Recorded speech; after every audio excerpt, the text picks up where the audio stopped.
Горлом ДНР Васильєв вкотре відчув народну любов. Потом, ребята, не плачемся. Забери, дядя Женя, заявление, мы больше так не будем. Раптом з'ясувалось, звідки приїхала Ельвіра. Я считаю себя бездарным куском говна.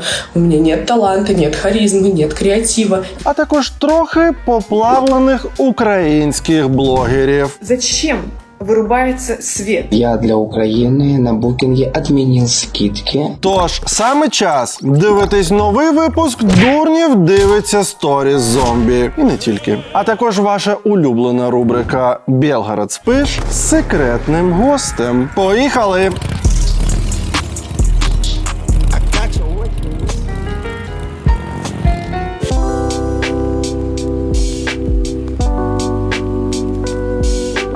Васильєв 93. 182 тисячі читачів. Євген Васильєв. Мені 30 лет. Я себе би вказав. Ютуб заблокировал канал Васильєва. У нього був канал. По мнению платформы, блогер нарушил правила сообщества. Запрещено публиковать контент, в котором несовершеннолетние младше 13 лет ведут трансляцию без видимого просмотра взрослых. Йому реально ботексом трошки в лобік вколоти і все. І буде знову 12. Ютуб нахуй. Тут нахуй. Это 13 лет нахуй. 13, блядь. Младше 13 лет. То есть я младше 13 лет. Це ж якраз коли молочні зуби випадають, а корінні ще не виросли. Взагалі я зрозумів, чому він так багато і постійно матюкається. Це захисний механізм. Так він намагається виглядати доросліше, але все одно виходить. Ось ти робот, і дивишся на зображення ось цього хлопчика. І думаєш, боже, яка гарна дитина, хай собі знімає. І тут починається вся ця матюклива історія, і робот думає, ні, тут точно поруч нема дорослих, тому бан. Ви ж почули, що він сказав, там до 13 років не можна виробляти контент без нагляду дорослих. Загалом всі ці політики Ютуба побудовані на бажаннях рекламодавців. Уявіть на відео цього Бенджаміна Баттона спливає реклама якогось супер ніжного йогурта, або Кока-Коли, або евтаназії. Хоча з евтаназією могло б прокатити. Я уже думал, может, сказал что-то не то. А обычно блокируют мне эфиры за то, что я говорю, что... Но в этот раз YouTube нахуй по другой теме. У нього так давно немає цих передніх зубів, що у нього навіть немає проблеми з буквою «Р». Адаптувався, воно йому і не треба. Воно ще таке чорне, боже, як булочка з ним цілується. Младше 13 лет, нахуй. Ладно, пойду выпью молочка и пойду спать. Где моя соска, блядь? Це прикол був чи ні? У нього така квадратненька. Ладно, я, короче, выхожу сегодня на улицу. Ладно. Воно там завжди було, це ти намалював. Що ще можна очікувати від людини, яка виглядає навіть на думку робота як 13-річний? Ну, звісно, що ти сам собі намалював пісюн на машині. Собаку надо было в клинику везти. Здесь. Вот художество. Художество. Вот. Вот. Ну, Пикассо. Чисто. Глянь туда. Ну, нормально ущерба, нормально. Малой, отойди от тачки! Чё трёшься там? Так что как-то да. Заявление в полицию написал. На пятеричку сегодня съездил. Ребята ж найдут. Вот здесь на соседнем доме камера есть. Да и в округе, я думаю, можно что там найти, посмотреть, да? Поэтому как-то так. Поэтому потом, ребята, не плачемся. Забери, дядя Женя, заявление, мы больше так не будем. Дядя Женя. Мені здається, судячи з того, що йому вже 30 років, ніколи не наступить момент, коли хтось йому скаже дядя Женя. Навіть якщо він на кожного напише заяву. Ну це просто якось нелепо. Розумієте, тут ще прикол в тому, що він розмовляє і поводить себе, наче він з якоїсь, ну це звісно смішно, але блатної тусовки. Він так щось там жив-бил, мурчить, як раніше казали. Таких людей, в принципі, в моєму дитинстві в Маріуполі та й в Донецьку було багато. Це було модно, і музику там слухали відповідно, АУЄ, там вся ця історія. Але якщо ти вже живеш таким чином, то типу звертатись за допомогою з таких саме питань, ну ще може там з якихось питань, може і можна звернутися за допомогою в поліцію, хоча мені здається, ні. А от з таких питань це просто якесь хуліганство. Ну це можуть бути діти, може бути не діти, а там твій якийсь там сусід, одноліток. Ну коротше, це не щось таке, через що блатні йдуть в поліцію. Ну. На машині нацарапали. Тому мені здається, що в Донецьку досі живий цей вайб блатного цього руху, і люди вже побачили це відео, побачили, що він сходив в поліцію, і наступний йому вже не на машині, а на лобі нацарапають. Це ж було. Якщо що, я не підтримую весь цей двіж, але ну треба визнати, що він існує, і навіть у нас. Присядете по полной программе. Уяви, що в нього вдома є от суддівська перука, молоточок для м'яса, і він там «Сядете!» Дядя Женя сказав. Пишет мне какое-то тело. Ты думаешь, серьезно, они сядут в тюрьму за то, что они поцарапали машину? Ха-ха-ха-ха-ха-ха-ха. Боже мій. Да, потому что уголовное дело возбуждается. Там ущерба больше, чем на 150 тысяч. Ну, це майже повна вартість цієї машини. Ну, реально. Покрасить, нахуй, это все. Перед покраской что там надо еще? Стекла заменить, потому что стекла, нахуй, поцарапаны. Колеса, бо по ним постукали отак. Двигун, бо щось барахлить теж після цього випадку. В салоні прибратися. Нова тканина на сидіння. Кермо, клаксон. Чуєте? Там ущерба, дай Боже. Він наче Бога за бороду спіймав з цим випадком. Він такий, булочка, 150к, сюди. Потому что там и вот так в круг, нахуй, просто. Камнем, блядь, или чем, нахуй. Заявление я не буду забирать, если меня попросят там родственники, типа не порти им жизнь. А якщо вони скажуть, родний, блін, забери. Присядут, сука, еще, блядь, как, нахуй. И, блядь, страдать. Ні, а він що думає, що в ДНР там капітан Коломбо в нього працює, блін, в розшуку. Вже там відбитки взяли, сліди і щейки взяли, по району шукають. Хто ж це міг нацарапати? Ну, а ми дивимось сторіс далі.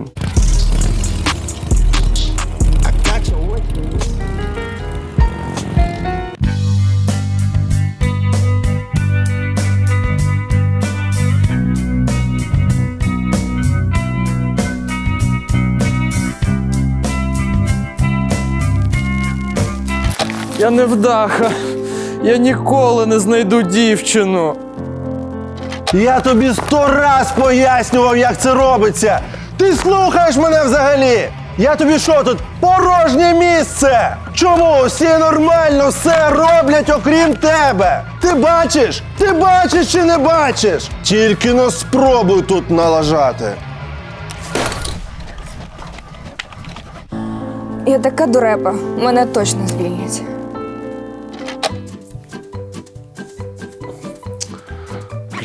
Якийсь я стрьомний.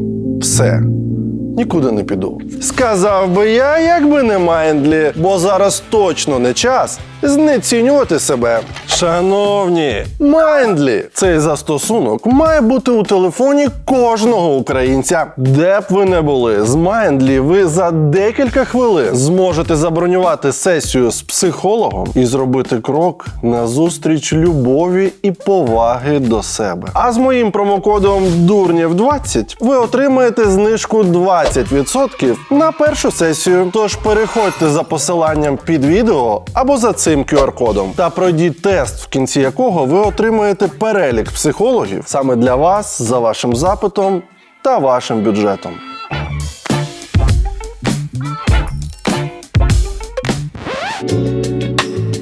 Може, сходимо на побачення? Залюбки. Тільки ось зараз підпишу офер з новою компанією.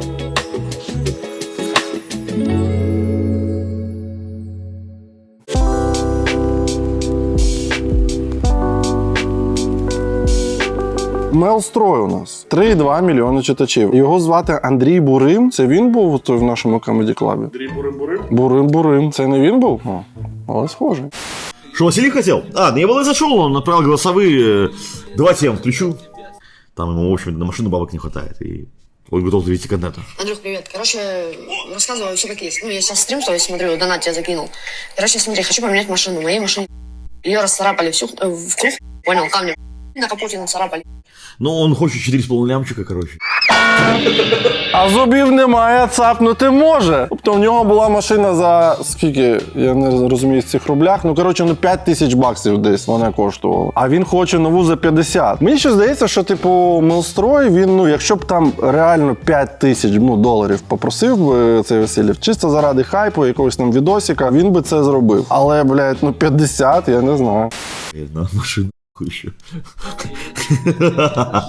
Таке відчуття, що цей Васильєв, він просто ходить по великих російських інфлюенсерах, я не знаю, як це сказати, блогерах, коротше, і намагається встановити з ними стосунки, ну, з одного боку, наче вони на рівних, знаєш, він такий, я скажу, як є, по-другому не вмію, там, ну, блядь. А з іншого боку, він всіх все просить. Другий випадок, другий раз він просить.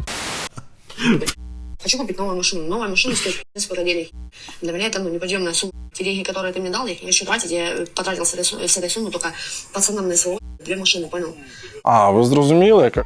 Тобто багато хто, я знаю, в нас дивиться Мелстрой, вражається тому, як він там, звідки він бере гроші, там розмовляють про це, як він там щось, хтось там вибіжав на футбольне поле з його рекламою, там ще щось, хтось йому там передає якісь привіти, вітання. Наче він виглядає як якась несистемна, не державницька людина, яка не працює на російську державу, і він просто якийсь дегенерат, який самознищує себе, граючи в казино, якимось чином там займає гроші, щось їх крутить, викручує. Але фактично він донатить на СВО. Тому я думаю, що закенселити його можна запросто. Може він не напряму, може він і не хотів, і не просив там, ой, там передай там на СВО. Але фактично виходить так. Він дає, блядь, цьому конченому, а цей кончений, ну от каже принаймні, що він купує машини, передає на СВО. А потім російські військові в цих машинах їдуть, там вивозять поранених, або завозять БК і там все інше. Fuck you, Мелстрой!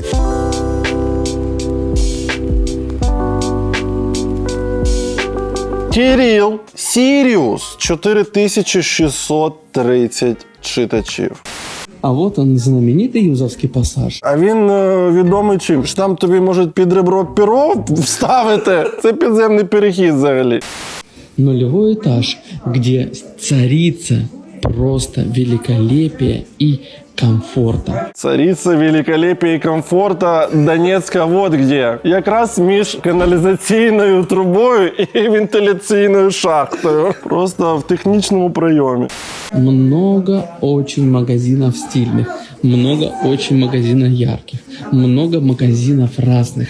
И хочется зайти в 54-й отсек. Знаєш, от коли там залітаєш з малою в цей пасаж, такий, давай з 54-го. Скоріше за все, там все буде, що ми хочемо. Бляха, ну що вони робили? Ну, Донецьк був найбагатшим містом в країні після Києва. Такої кількості магазинів, крутих тачок та навіть, якщо я не помиляюсь, зареєстрованих мільярдерів не було навіть в Києві. Здається, було в Донецьку, потім в Дніпрі, потім в Києві. Якось так. А тепер що? Приходьте мами та доньки модниці в 54-й контейнер. А як він там ще сказав? 54-й якийсь слот чи щось таке. И хочется зайти в 54-й отсек. А, це МКС? Так, це ж МКС, точно. Ні, знаєш, десь гуляєш по Донецьку, зустрічаєш знайомого, він такий, це з 54-го. Видно. Ось там селекціонери, ось там байери, возять. Чтобы показать вам шоурум. Шоурум мамы и дочки. Они постарались и выложились для вас. Цей шоурум можна аборт назвати. Сделали максимально низкие цены, чтобы вам было удобно носить и чтобы вы ни за что не переплачивали. Нулевой этаж, Юзовский пассаж, 54-й контейнер. От би вас, які все це зробили з нашим Донецьком, запакувати, всіх розкласти по цьому 54-му контейнері і відправити вільне плавання нашим Азовським морем, щоб ви просто там зникли десь. Що він далі буде рекламувати? Точки з продажу краденого дизеля? Пам'ятаєте, як в дитинстві їдеш по трасі і там десь стоїть якась машина з колхоза і на картонці написано ДП. Просто хтось зливав там з тракторів дизель і продає. Теж класну рекламу можна в Тіктоці запустити. Або підробну горілку, цигарки. Всі ці ребята, вони просто з такою швидкістю несуться назад в минуле, що Роберт Земекіс позаздрив би. Ну, там була нижча швидкість. 54-й контейнер ждет каждую из вас. Ссылку специально для вас я оставлю в описании. До речі, я от не розумію, ссылку на контейнер він залишив? Угу. Ну, може, в цього контейнера є свій тік-ток. Там оце, знаєш, рублять кокос, потім вода і 54-й контейнер. Приходіть. Чи продавчиня маму свою має піймати та падає. Ну, коротше, типу.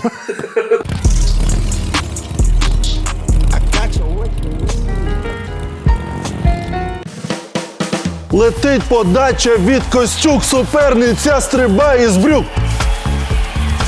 Брюка прийшла. Чомусь.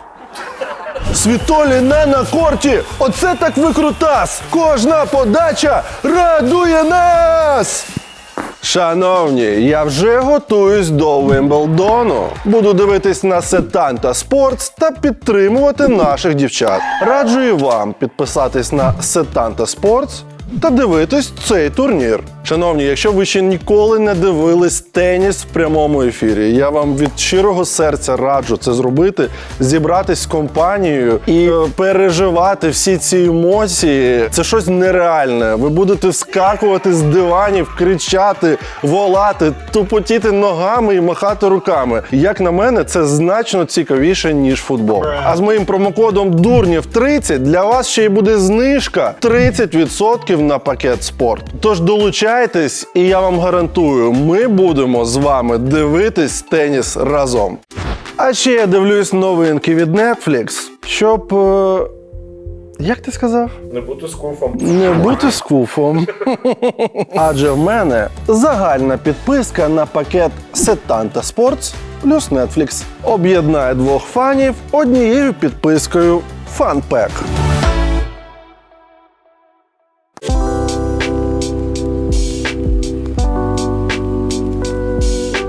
Аліса Астро Таро. 6673 читачів. Аліса таролог, езотерік, сучасний таролог, астропсихолог, розклади на таро і матриця долі. Рубрика No Name.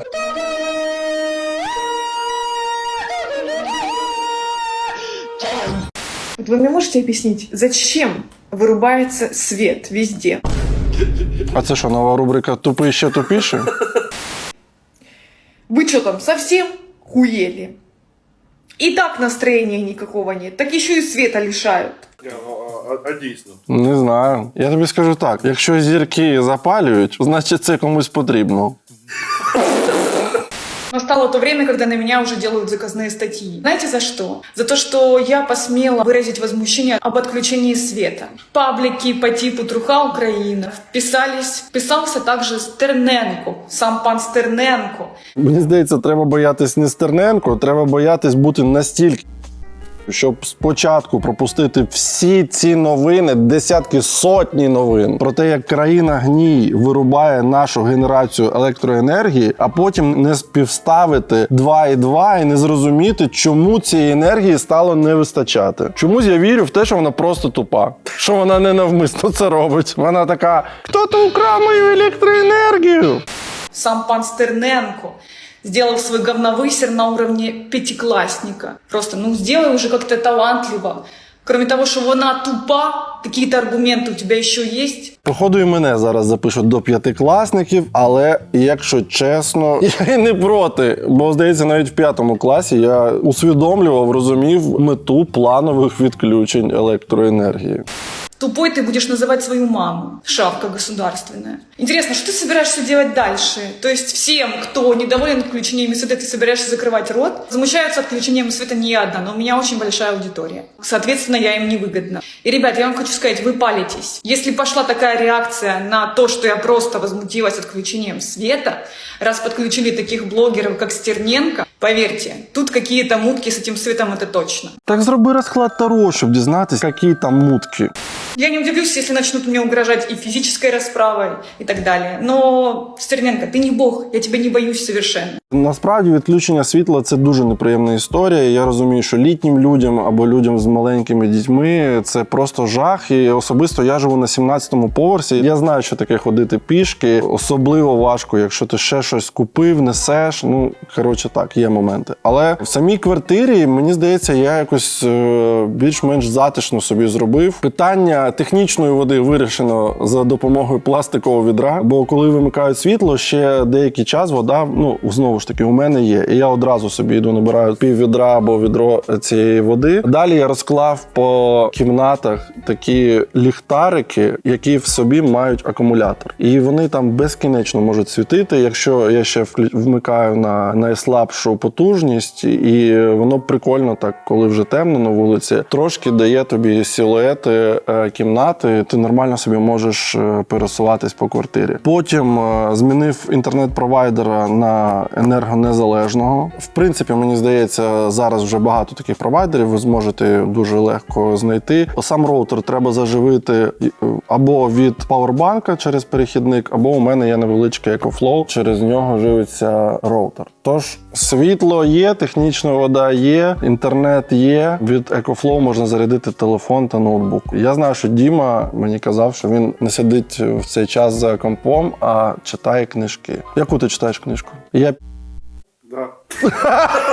ці намагання виглядати інтелігентніше, ніж ти є насправді, ніколи до добра не доводять. Тому я ніколи не граю в цю гру. Що ще хотів сказати? Що по можливості купіть собі EcoFlow. Або виграйте у нас. Точно. Ми ж розігруємо EcoFlow. Давай його принесемо. Ось магія. І у мене на столі з'явився EcoFlow. В минулому випуску я тільки про нього говорив, бо ми його тільки замовили. Він вже приїхав, він у нас. І в наступному випуску ми вже скажемо, хто його отримає. Він супер потужний, вистачить на всю квартиру, а то може і на дві. Що треба зробити, щоб мати шанс його виграти? Задонатити від 200 гривень на термобілизну літню для наших захисників та захисниць. Цього року ми робимо такі комплекти. В одному комплекті 2 футболки з довгим рукавом. 200 гривень мінімальний донат. Якщо донатите 2000 гривень, маєте 10 шансів і так далі. І якщо донатити не з Монобанку, не забувайте додавати якісь контактні дані. Краще всього телефон. Все, посилання на банку під відео. Давайте разом збирати гроші на літню термобілизну. Вона насправді дуже класно допомагає комфортніше себе почувати на вулиці і в спеку, і вночі. Вона, з нею легше все це переживати. І хтось з вас отримає ось цей чудовий прилад, який зробить вас енергонезалежними. Удачі!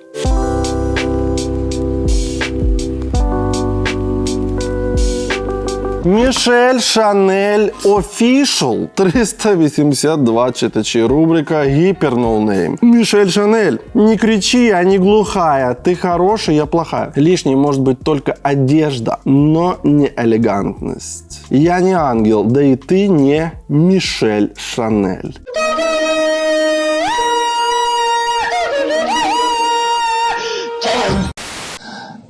После одного случая... Діма, Дім. Я відчуваю, що б я зараз не сказав, вже в мою сторону виїжджає як цей потяг шоколад'є. Шоколячий експрес? Шоколячий експрес. Пірас! Але що робити? Давайте з'ясуємо. Це жінка, яка дуже схожа на тата. Або дуже любив приміряти мамін одяг. Я любив. А я ні. Ну, принаймні, я такого не пам'ятаю. Може, воно витісняє, правда? Знаєш, коли пару разів дали за дуже коротку спідницю. Батя? Сусід. У мене просто сусід батя. Це неправда, у мене власний батя. Він з нами жив.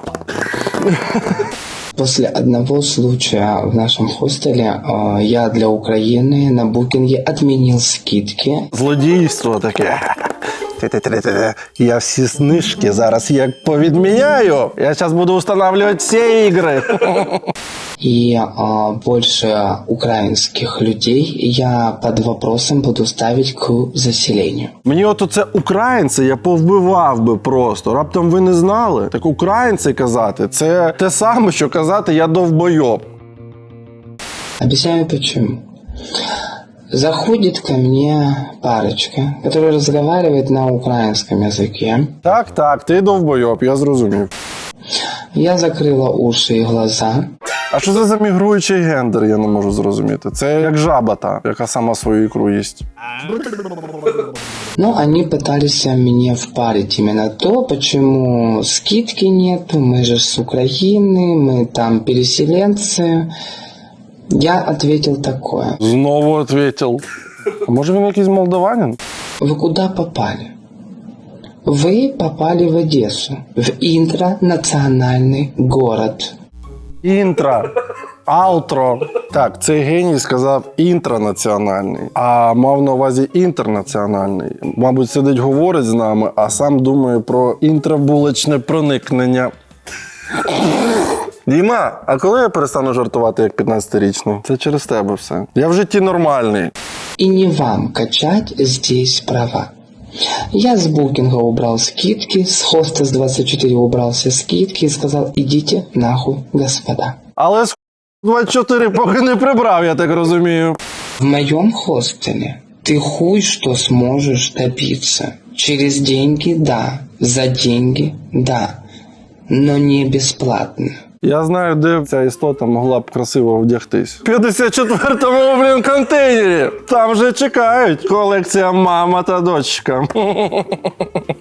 Мы налоги платим государству не для того, чтобы вот такая шмара украинская приходила сюда и рассказывала: а вы нам должны. Мы нихуя тебе не должны. Як же бомбить, якщо ти сплачуєш податки і працюєш в сфері надання туристичних послуг, ти зобов'язаний говорити українською, бо це регламентується законом. Це так важко прям. Взагалі, одесити, я обожнюю оцей ваш аутентичний одеський говір. Але мені здається, що якщо з тією самою інтонацією говорити українською, то воно буде ще аутентичніше. Бабуся, підкажіть, я правильно йду до Дерибасівській? Ну, звісно, ідіть собі по вулиці Грецькій, прямо, і побачите, там під вишнями людей годують. От звідти ліворуч і не помилитесь. Ну, я ще той актор, але ви зрозуміли.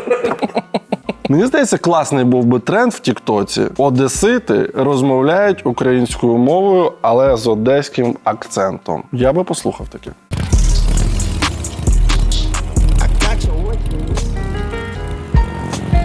Шановні, саме час поставити закусінець догори цьому випуску та написати коментар з 11 слів. І обов'язково перевірте, чи підписані ви на наш канал. Ось так має виглядати ваша кнопка «Підписатись».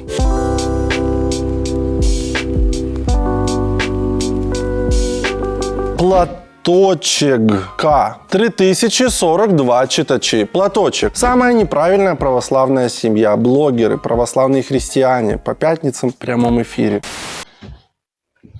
Традиционные скрепы. А ты чего за собой не спускаешь, а? Этот туалет оснащен бесшумной спускалкой. Мені здається, як Птушкін перестав випускати оці свої тревел-випуски, взагалі тревел-блогінг пішов по... Раніше він їхав 8 годин, щоб показати найкрасивіший туалет в Європі, десь там в Ісландії. Тепер ось. Также в этом туалете использованы инклюзивные технологии, позволяющие незрячим людям нащупать дырку. На жаль, інклюзивні технології не допомогли лікарям не впустити цього чувака при народженні. Ой, зачепився. Кроме того, в нем использована более анатомически правильная поза для дефекации. Я так розумію, що взагалі оця вся історія – це спроба іронії. Ха-ха-ха, смотрите, як прикольно у нас туалет. Шановні, раптом хтось забув, ми спеціально перевірили. За даними Росстата, а це ще та історія, і навіть за їх даними, кожен четвертий росіянин не має доступу до каналізації. Відповідно до нормальних, звичних нам туалетів. Кожен четвертий! Якщо ми в Росію перенеслись. Ой, як тут воняє. Так, считаємо. Раз, два, Тимур, три, Альона, чотири. Вибачай, Альонка. Ви зрозуміли. Это экологичный туалет. Там і кришка є. От приємно, що не дивлячись на санкції, російська наука крокує вперед. Кришка для унітаза!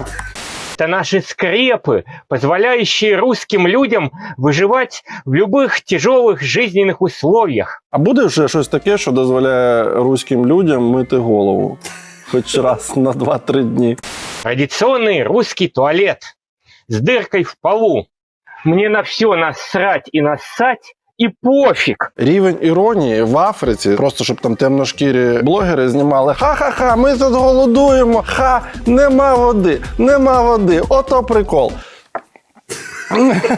А у нас...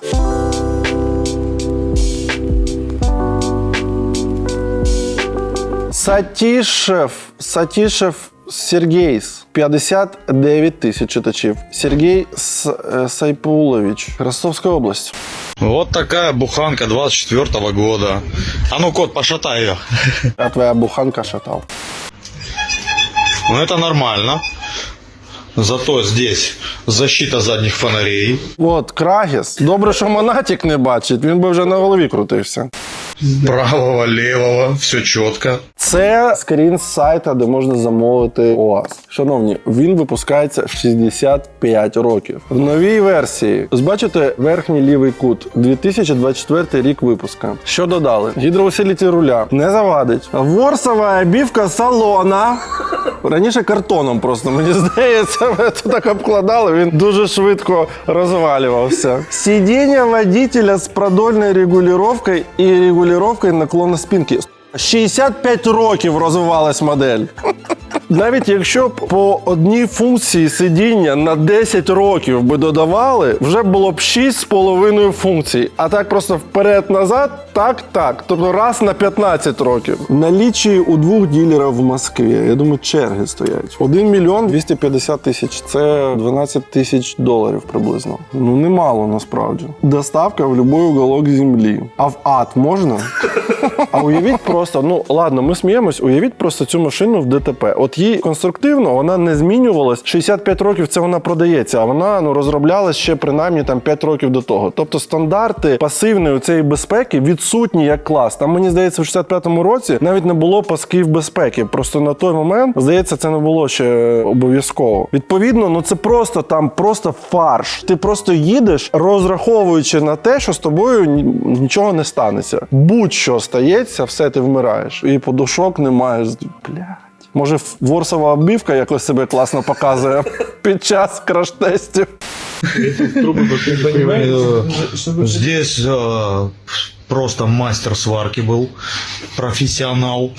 Ось вони показують спочатку Москвич, який там Черрі чи щось таке. Потім вони показують Волгу, який там Чанган. А потім вони показують те, що вони без китайців роблять. І це суто те саме, що виробляли 65 років тому. А може навіть і гірше, до речі. Да, здесь под звездочки. А ну, кот, закрой дверь, как она закрывается. Отойди сам. Ага. Не закрывается. Ее надо вот так докрывать. Мені здається, це не бах, а фіча. Поїхали далі. Я говорю, що вони її купили і самі оруть з нею, знаєш? Ну, типу, ви в поле чудес виграли, чи що?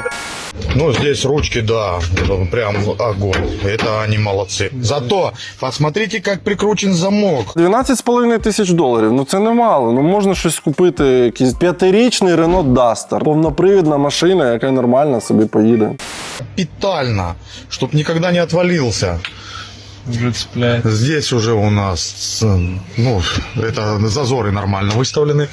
Ой, а швы какие просто шикарные. Ой-ой-ой. Цей УАЗ навіть за деньги нет. Знаєш?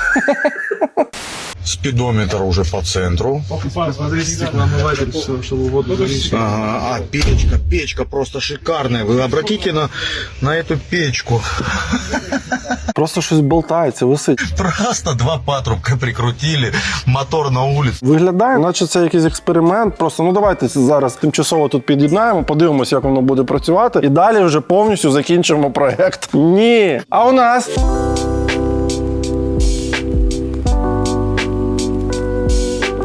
Андрій Краснов лік. 4160 читачів. Инвестор Андрей Краснов. 15 стратегий в недвижимости, доступные каждому. Сделай 1 миллион за лето.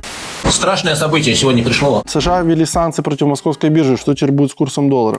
Страшное событие сегодня пришло в наш дом.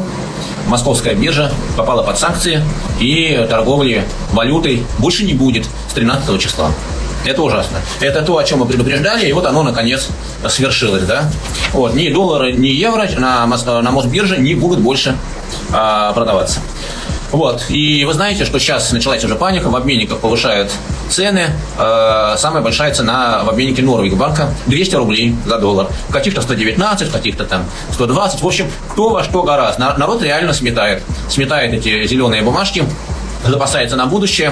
Насправді зараз трошки ситуація вирівнялась з курсом, бо відео не сьогоднішнє, але все одно дуже показово, що росіяни, розумієте, вони так несуть цей свій пафос, що вони там велика країна, там щось вони там з нами Бог. Але тільки виникає якась ймовірність нестабільності на рівні новини. Завтра на біржі зникне там валютна пара рубль-долар. 99,9% людей не розуміють, як це взагалі використовується в економіці, як це вплине на їх життя. Так чи інакше, вони просто біжуть до обмінників і скуповують там долари, причому за будь-якою ціною. Це не можна приховати, не можна замаскувати. Розумієте, це демонструє те, що вони про себе думають насправді. Вони думають, ми краще купимо валюту нашого головного ворога і не втратимо бабки. Хоча ми зараз будемо їх втрачати, переплачуючи ще 6 годин тому був курс 90, зараз 120-200, в чергу стану. Викину половину своїх грошей нашої великої країни, щоб купити отею прогніваючого заходу України їх валюту євро або долар і таким чином врятуватись. Ось що вони думають. Вони якісь дволічні. Вони тут, ми велика країна, а тут що? Долари, мені долари, будь ласка. Тому я думаю, що на цьому дволіччі воно і посипеться все. Понятно, что Мосбиржа должна была попасть под санкции, и она попала. То есть это случилось сейчас, но могло бы случиться через месяц или через полгода, неважно. Это было прогнозируемо, мы об этом говорили, что так будет. Оно случилось, теперь давайте смотреть в будущее. Та ми теж подивились ваше майбутнє. Дивіться, вам там...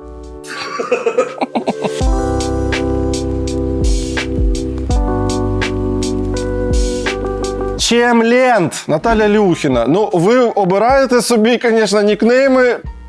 Ничего не співпадает. Чемлент. Необычный взгляд на обычные вещи искусства глазами химика. Живу в Белграде. Мечтаю о создании арт-завтраков. 98 читачів. Ой, блин, арт-завтраки.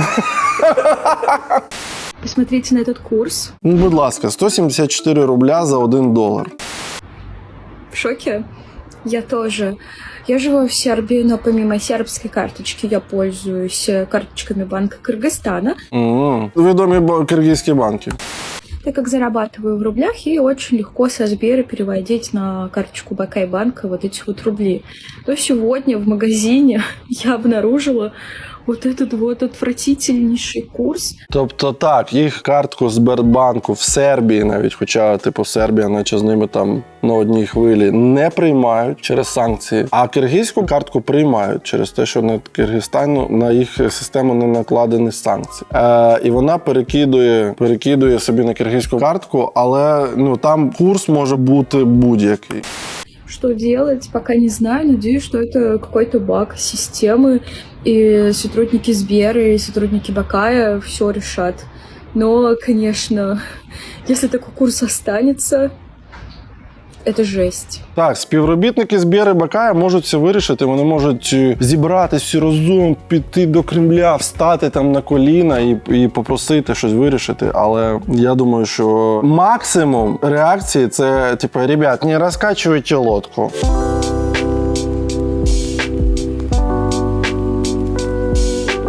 Діденко Катерина. 1,5 мільйонів читачів. Це в неї чоловік потонув. Вона його вбила. А, вона його вбила? Вона його кинула в воду і засипала його сухим льдом? Так. Кайф.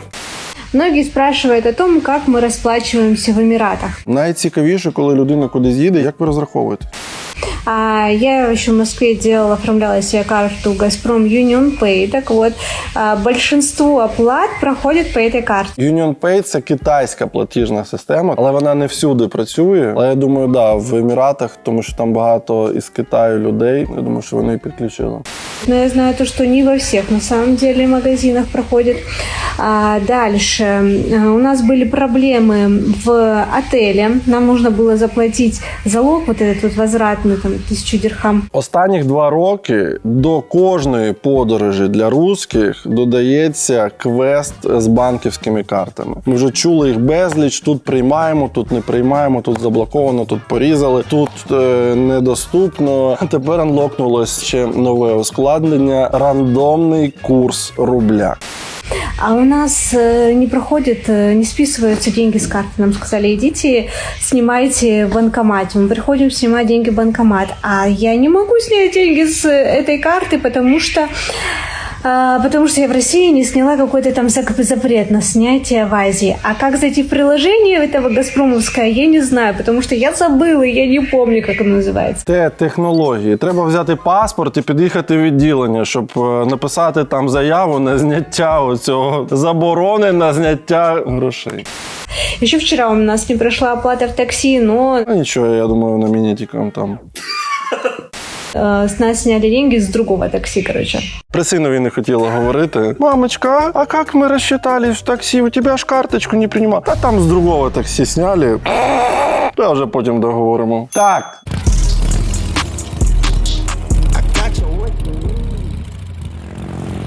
Шановні, а зараз в ефірі ваша та й моя улюблена рубрика «Білгород.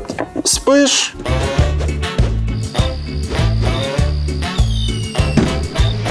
І такого ще не було. Вперше в нашій програмі людина, яка своїми діями безпосередньо не дає засинати Білгороду, містер Фортуна із РДК. Hello. Вітаю. Раптом хтось не знає, що таке РДК. Русский добровольческий корпус. Розкажи, що це за підрозділ? РДК на сегодняшний день – это и военное подразделение, и различные гражданские волонтерские инициативы, и обучение. А що ви ставите перед собою за мету? Помощь Украине и борьба на стороне Украины за независимость Украины, за ее свободу и нанесение поражения Российской Федерации на поле боя. Это выход на границы 1991 года, деоккупация и возвращение всех территорий и людей, которые находятся в плену. Для нас победа – это полный демонтаж существующего кремлевского режима, справедливое возмездие для всех, кто устроил все это. Перш ніж ми починаємо дивитись відео з Білгорода, останні питання. Чий Крим?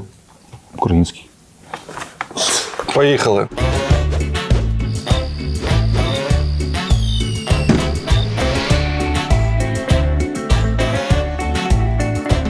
Марк Ковальов, франшиза піцерії будущого. Підприємець. 4926 читачів. Когда включается сирена, я сюда включаю видосик. Ракетная опасность, Белгород. А если я умру? Если меня убьет, то вы будете об этом знать первыми. Ти ходив в Білгородську область? Да. Що ви там робили? Освобождали Белгородську область. Я чув, що ти притащив звідти офіцера, сполонив його там. Притащили мы его, да. Он пошел на обмен. По-моему, он вернулся, опять пошел воевать и, по-моему, погиб. Хотя, как вы узнаете, меня же убьет. Я не смогу выставить рилс. Есть загвоздка. Кто-то должен выставить рилс, если я умру. До речі, я хочу окремо подякувати всім мешканцям Білгорода, хто знімає прильоти, викладає це в інтернет. Дуже вам дякуємо. Передаємо вам вітання від нашої служби розвідки. Кому-то прилетело, кому-то, но недалеко.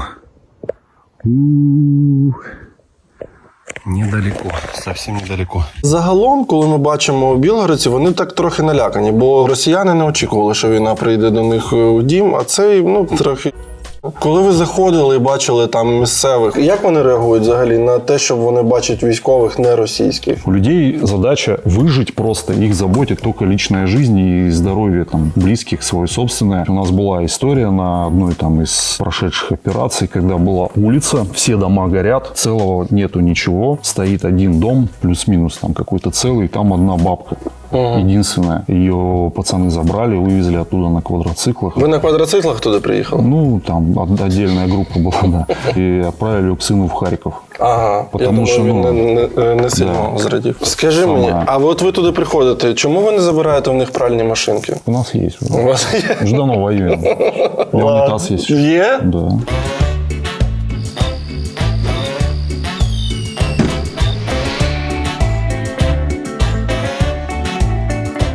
Іва Ківок, 35,5 тисяч читачів. Іва Ківок путешествує по всьому миру з вами. Вона написала «Путешествую по всему миру с вами» и постійно в Белгороде. Слушай, а почему, я просто старенький уже, почему они вот здесь вот красивые, а на видео страшные?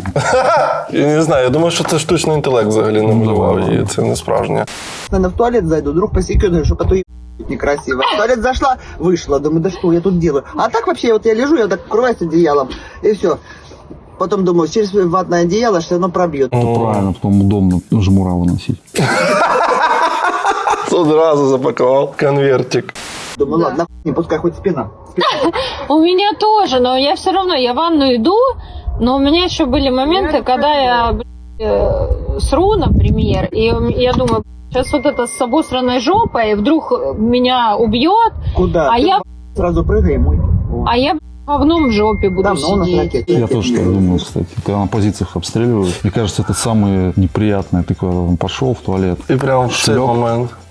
Пацани засміють. Це у нас є друг, він музикант, відомий рокер Женя Галіч. Він пішов теж в Збройні Сили. Перший раз поїхав на Донбас, каже, випили кави і залітаємо кудись там на позиції, я сильно не розбираюсь. Коротше, почався обстріл, їх загнали всіх в підвал. І він каже, я дуже срати хочу. Ну прям просто стою і не розумію. Всі незнайомі люди навколо. Каже, підходжу до старшого, кажу, ну така ситуація, треба мені капець. А той каже, ну не можна виходити. Тебе вб'є одразу. Срив штани. Нормально. Да. А Женя каже, ні, я не можу срати штани, не можу. Є всякі секрети. Коротше, в кінці кінців він відпросився і каже, я вилітаю, чую вихід, і з мене вихід теж. Типу назустріч, просто моментально, я кажу, справився за секунду. Які секрети? Як посрати при всіх в штани? Надо лопирамид есть. Что есть? Ну, есть от расстройства, знаешь, таблетки лопирамид. Ага. Вот если ты знаешь, что ты сейчас едешь куда-то, где будет движуха, и она будет не такая, что ты там съездила назад, а ну там день, два, 3 таблеточки лопирамида съел, пару дней точно не захочется. Да. Нормально. Так что... Дівчата, в Білгороді, їжте лопирамид цей. Будете помирати нормально з чистими попками. Не было, слышишь, уже сколько дней беспилотники, это ракета. О, ну там где-то. Ух, блядь, хорошо. Ні, це стадія прийняття вже, знаєш, просто вже так. Главное, чтобы не в садик вот этот. Ох, хорошо. Они так спокойно, потому что они, видишь, где-то в частном секторе. Там, на самом деле, безопаснее всего. В плотной застройке, во-первых, засыпать может, возникнуть пожар. Вон в Ирпене, когда были обстрелы, была куча домов, которые просто выгорели, потому что газ прилетело, бам, все, свечка сгорела. Вот, а тут, нормас, пошел в погреб, сходил и все. Сейчас как полгоры нет моей. Ти помічаєш, як вони гекають там всі? Да. Це ж наша мова. Ну, вони просто в школі вчили російську мову, бо це, типу, Російська імперія контролює цей регіон. Але фактично от вони розмовляють як ми. То це українці можуть бути. Я хочу, щоб оця була українка. Вот эта тетка похожа на... как будто она из ДНР. Ні, це з ЛНР воно. Ми, молоді республіки, відстроїмо.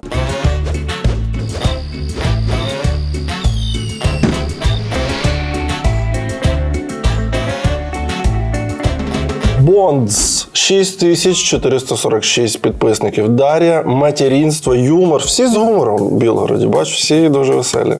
Мы только вышли погулять. Господи, когда это закончится уже? Коли це закінчиться? Тільки почалося. Мені здається теж, що треба звикати потихенечку.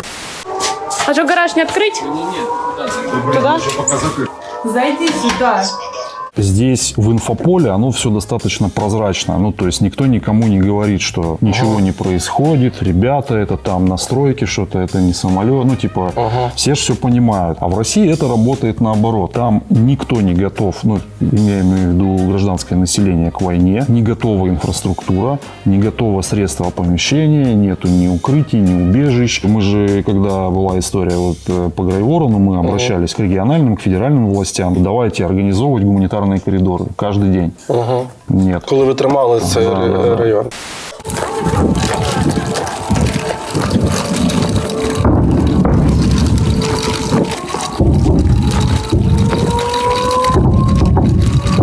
Я не розумію, вона що перебіжками, типу, намагається кудись дістатись. Ну, в чем суть истории? Этих людей, их наоборот успокаивают, убаюкивают, ребята, СВО по плану, наши там молодцы, туда-сюда, все. А потом у них начинается вот это каждый день, и они просто не понимают вообще, как себя вести, и у них просто не сходится. Нам говорят, что все хорошо, тут же все плохо, и ты не можешь никуда пойти и сказать, ну, типа, что за херня? У нас тут прилеты, у нас тут горит, у нас тут пожары. А, это критика армии, это критика СВО. Вся тюрьма. Тюрьма, да. Кто нас смотрит из России, пацаны, приезжайте все, умрете, дадите место, дорогу молодым.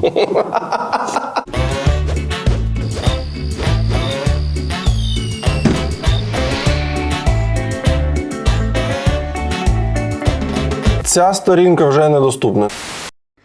Короче, звездец. Так, Белгород на проводе. Остановите уже это все. Страдают мирные жители. Очень хочется мира во всем мире. У меня нет слов. У меня уже... У нас у всех нет никакого терпения, честное слово. Сейчас опять, да, объявляют то, что... Ну, аккуратнее быть. То, что авиационная, это вся опасность. А от так, щоб прям сам Белгород ви прийшли? Чи вони прям там вже обложились, захистились? Мы, если вспомним так называемый марш справедливости Пригожина, видно же было, что полный паралич силовиков. Так. Люди прошли там несколько сотен километров, и особо им никто ничего не сделал. Так, там дуже класно ці кадирівські чуваки всі їхали і ніяк не могли доїхати до цього місця, щоб їх зупинити. Ми їдемо, вже їдемо. Зараз ще трошечки. Оно рано или поздно будет, потому что этим маршем Пригожин, он, по сути, открыл окно возможностей. Все поняли. То есть все до этого все жили в такой картине мира, что не будет никогда. Это нереально. Сейчас мы видим, что это вполне реально. Я одного, сука, не могу понять. Почему бить? Зачем по мирным жителям? Є якась відповідь цієї пані? Так это же ПВО. Якщо ви нас чуєте, це просто уламки вашого ПВО. Припиніть відбиватись і все. Наші ракети летять виключно по військовим об'єктам. Что мирные жители сделали? Вообще что происходит? Да когда же это все закончится? Когда это все просто закончится и будет мир, просто мир, бля. Оце ви доводите. От ви сидите зараз, дивитесь на неї, а це ви все винні, розумієте? Що ви жіночку, блін? А скажи мені, а як от такі люди звичайні ставляться до ветеранів СВО? Ми часто бачимо відео, що вони жаліються, що їх там в клубах, щось там, що їх хейтять. Люди їх не сприймають за героїв. Древняя традиция ветеранов всех. Вопрос еще в том, что качество людей, которые воюют сейчас с той стороны, люди низкого социального уровня. Зэки, алкаши, там всякие алкаши, просто там какие-то потерпевшие. Все, вот 9 из 10 это люди, которые пошли воевать за деньги. Что за люди там сидят по ту сторону, которые целенаправленно бьют по мирным жителям? Они ничего не сделали для того, чтобы этого не произошло. От як ти думаєш, у мене була колись тут ідея прямо на цьому місці, знову ж ми дивилися цю рубрику, і я сказав, що, ну, знову ж подібні були якісь закиди, чому ви нічого не робите. Я сказав, що ідіть в мерію там, чи в обласну адміністрацію, виганяйте там всіх людей, сідайте самі, і в цей момент війна в Білгородській області закінчиться. Це взагалі можливо, бо у нас подібні речі, в принципі, були можливі раніше. Нет. Просто розбомбять, да? Да нет, да ну тогда сразу направят всех возможных силовиков, мусоров, всех просто там повяжут и все. Да там никому это в голову не придет. Ага.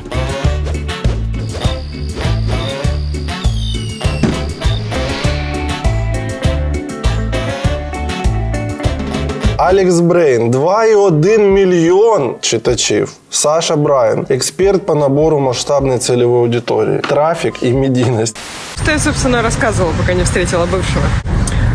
Иду, Меня просто какой-то мужик толкает в плечо. Я не понимаю, поворачиваюсь, такая снимаю наушник, говорю, что такое вообще? Я просто опешила.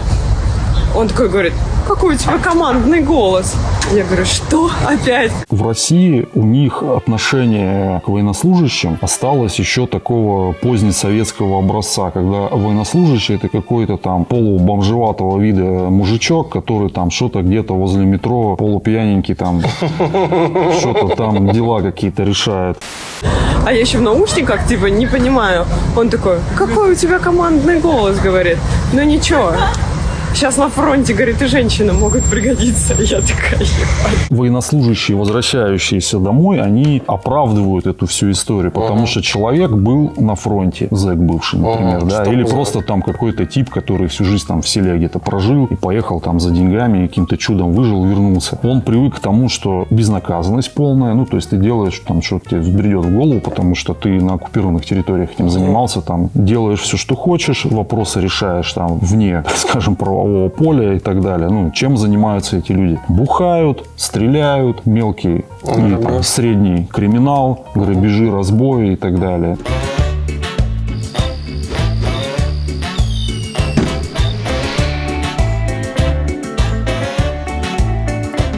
Леся Апанасенко. Прошло более 1,5 месяца. Я до сих пор боюсь птиц, малейших звуков. От салюта у меня лютый страх. Я сердцем и душой в Белгороде. Так же, как и раньше, мне приходят все ракетные опасности. Я сразу подрываюсь, пишу всем близким. Я тоже боюсь. Ребят, боишься птахів пчел? Болеют всякой дрянью. Вони ж Голуби харчуються, там, да, на смітниках.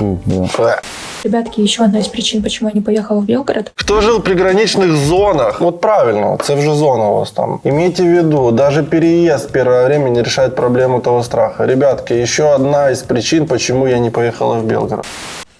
Сейчас расскажу вам одну историю. Смотрите, вот я, когда только уехала из Белгорода, я тут жила первый месяц. Ну, сейчас оно, конечно, не так, но все равно. Первый месяц я изо дня в день просыпалась из-за малейших бахов. Что-то там на стройке упало, либо двери соседей бахнули. Я просто вскакивала з кроваті. Взагалі, ця рубрика у нас з'явилася, знаєш, ми ж тут давно вже в цьому живемо, і ви з нами тут. Насправді ми там сміємось, але більшість людей так і є. Вони спочатку вже, може зараз не так, а від кожного якогось звуку, десь там трамвай проїхав, десь ще щось дьоргались, а русські ні. І ми, коли побачили перший раз ці відео з Белгорода, ми такі, вау, нарешті хоч хтось розуміє, що це таке. И рефлекс у меня срабатывал, что я выбегала куда-либо прятаться. Ну, поняли, вот это с Белгорода, когда это, ты сразу скакиваешь и бежишь либо там в туалет, в коридор, в подъезд выбегаешь. Это просто был ужас. Я, наоборот, спать не могу, коли тихо. Незручно тобі вже, поки не вибухає? В закінченні сьогоднішньої нашої рубрики, коли чекати нових походів на Білгородщину? Це найголовніше питання. На самом деле, они же у нас и не останавливаются. Просто если мы это не показываем, это не значит, что этого нет. У нас есть достаточно там большое количество операций таких. А ви можете оту Іву Ківок привезти до мене? Кого? Іву Ківок, оцю барышню. Да ты напомни. Да, я ты смотри, давай, знаешь, как сделаем. Ты с ней спишись. Да, щоб вона підійшла з грайвером. Там, да, короче, там. Я напишу їй ці пігулки, щоб вона не обісралась по дорозі. А потім вже нормально тут сходить, у нас все є. Да, нормально, сделаем. Операции идут? Идут, да, какие-то мы показываем, какие-то нет, но на самом деле у нас достаточно большое количество сценариев есть любой день, время и дату, вот. Это ж вопрос такой больше подбора правильного момента, потому что, понимаешь, люди, которые задают такой вопрос, они находятся немножко в таком мышлении советской армии, когда вот надо постоянно пихаться, там, вот так, как воюет Россия, никто уже не воюет. Это контрпродуктивно абсолютно, потому что сейчас армия становится высокотехнологичной и вкладывается в технологии, в людей очень много средств, сил, времени, денег и всего. Мы-то можем развернуть там фронт и заниматься, да, просто это не сильно долго продлится. И смысла в этом нет. Ні, ясно, що велика радянська армія армія переможе маленьку радянську армію, якщо лоб в лоб отак поставити, то мають бути інші підходи. Ну, ці вилазки, мені здається, це якраз такий приклад, коли там невелика кількість людей наводить шороху на велику кількість Да, людей. ну смотри, вот они же попробовали на самом деле на Волчанске сделать там плюс-минус то же самое. Ага. Ну и... Не вийшло. Ну да. Так, дякуємо. Це з нами був Фортуна. Якщо вам сподобалась наша сумісна рубрика, пишіть питання для РДК. Можливо, в наступних випусках ми запросимо когось ще. У вас є ще веселі хлопці? Да. Ось. Може... Я самый красивый. Може когось прямо з Грайворона показав? Ну, нет, самый красивый я и Денис. О. Остальні. Добре. Тоді чекаємо на Дениса. Дякую.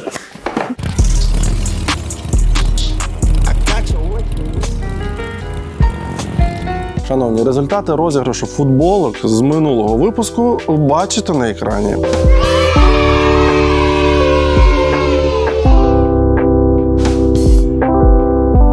Вітаємо!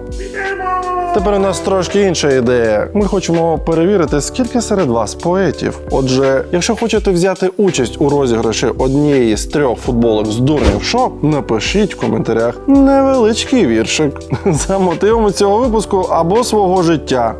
Подивимось, що цікавіше. Результати в наступному випуску.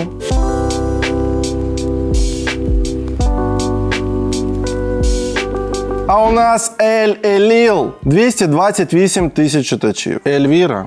Очень много клоунов. Реакция людей, когда узнают, что я из Узбекистана. Она из Узбекистана? Может, с Татарстана, С Казани. С Казани она была. Очень много клоунов, которые, услышав о том, что я из Узбекистана, начинают отпускать свои мерзкие туалетные шуточки. А чё, сколько там помидоры нынче на рынке стоят? Ну, насправді, бачиш, що це коріння її ставлення до українок. Ну, типу, її травили все життя, скільки вона живе. Так, що вона узбечка, Ельвіра, Ельвіна, що вона, типу, живе в Росії, і її просто чмирять, там, за людину не сприймають. І вона, типу, пам'ятаєш, на початку війни, коли здавалося, що ми слабкі, ми зараз впадемо, і вона, типу, навіть в школі таке було, якусь там дитину ображали, а потім там з'являється слабша дитина, і вона просто всю цю агресію виміщає як помсту. За нею дуже цікаво спостерігати, як вона змінюється, і як вона була, типу, такою агресивною, такою нацистською пикою, а потім з'ясувалося, що вона ніяка не нацистська пика, вона з Узбекистана. Їй самі там кажуть правовірні росіяни, і кажуть: о, слиш ти, іди підмети тут. Взагалі ми дуже давно моніторимо тему етнічних конфліктів на Росії. Мені здається, вона дуже цікава і вона розвивається, там є за чим спостерігати. І ми навіть вже підготували спецвипуск програми «Упс, а що трапилось» на цю тему. Тож переходьте або клацайте сюди, або переходьте за посиланням під відео і дивіться. Ты же продаешь? Я говорю, нет. А что, строитель? За сколько мне в хате ремонт сделаешь? Я говорю, не сделаю. Он говорит, таксист, наверное, да, как все твои. Я думаю, да, я таксист, а ты... Причем это аксиома, она не требует доказательств. Они вон у тебя на лицо. Господи, Ісус і всі, хто там з тобою, ну невже ви дивитесь нашу програму? Інакше звідки в неї на язику з'явились саме мої думки? Дивимось. Так, тоді залишилось ще, що вона стала на коліна і вибачилась перед всіма українськими дівчатами, а потім взяла коктейль Молотова і пішла в сторону Кремля. Зробимо. Я еще в Инстаграме попала в теневой бан, то есть мои видеоролики просто не видит аудитория, и я считаю себя бездарным куском говна. У меня нет таланта, нет харизмы, нет креатива, я не смешная, не интересна для публики, если даже моя аудитория не ставит лайки, не пишет комментарии, не дает никакой обратной связи, что уже говорить о новеньких. Взагалі це виглядає як прикордонний такий стан до того, щоб піти в проституцію знову. Вона ж переїхала в Москву, думаючи, що вона якась блогерка, зараз вона буде тік-токи тут, прикольчики. А тут все, тіньовий бан, і в принципі, ну, ми знаємо, що вона ескортила раніше, я думаю, що їй брати в рот чиїсь за гроші взагалі не западло, просто зато не так багато платять фактично, ну, таким дівчатам, як Ельвіра. Може, вкусна і точка більше заробляють.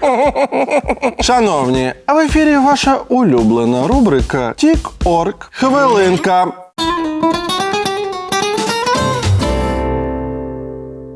Плевать я хотел на то, что меня где-то кто-то заблокирует. Понимаете?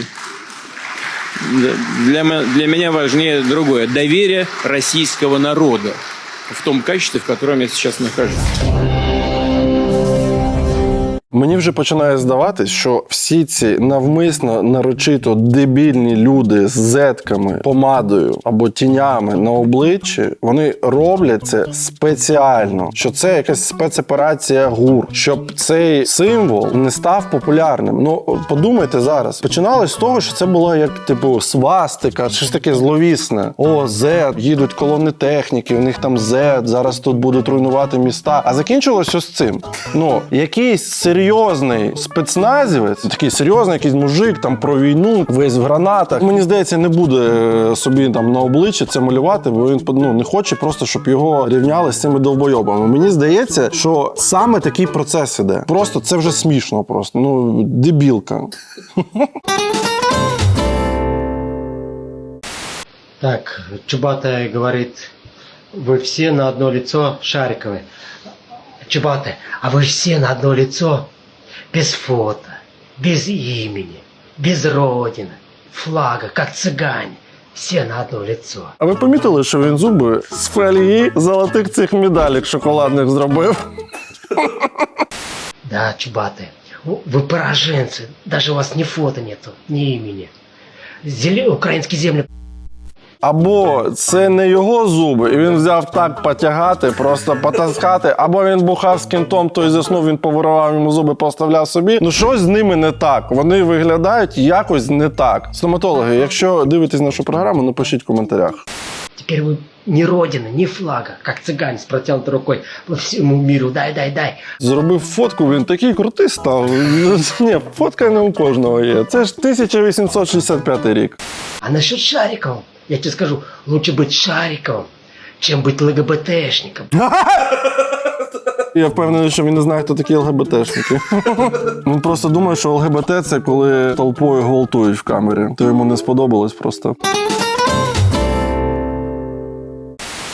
Всем добрый вечер. Добрий вечір. А що така святкова сьогодні? Сегодня хочу показать, какой мне сюрприз сделал мой муж. Чи не сьогодні, чи що? Вот це сюрприз, блін. Он пришел с работы и говорит: закрой глаза Не ризикував би так, ну. и вытяни руки. Я вытянула руки, и он мне подарил вот такой вот набор.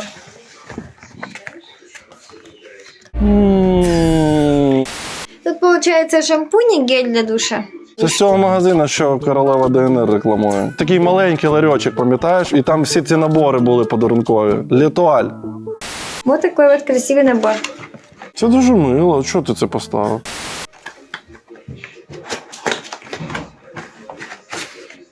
Вот гель для душа. Ага, є все-таки, да? Не так, що картонка стоїть, а відкриваєш, там пустота. А вот шампунь. Орхидея и магнолия. Вот. Если честно, я такая рада. Я люблю очень подарки. Блін, Дім.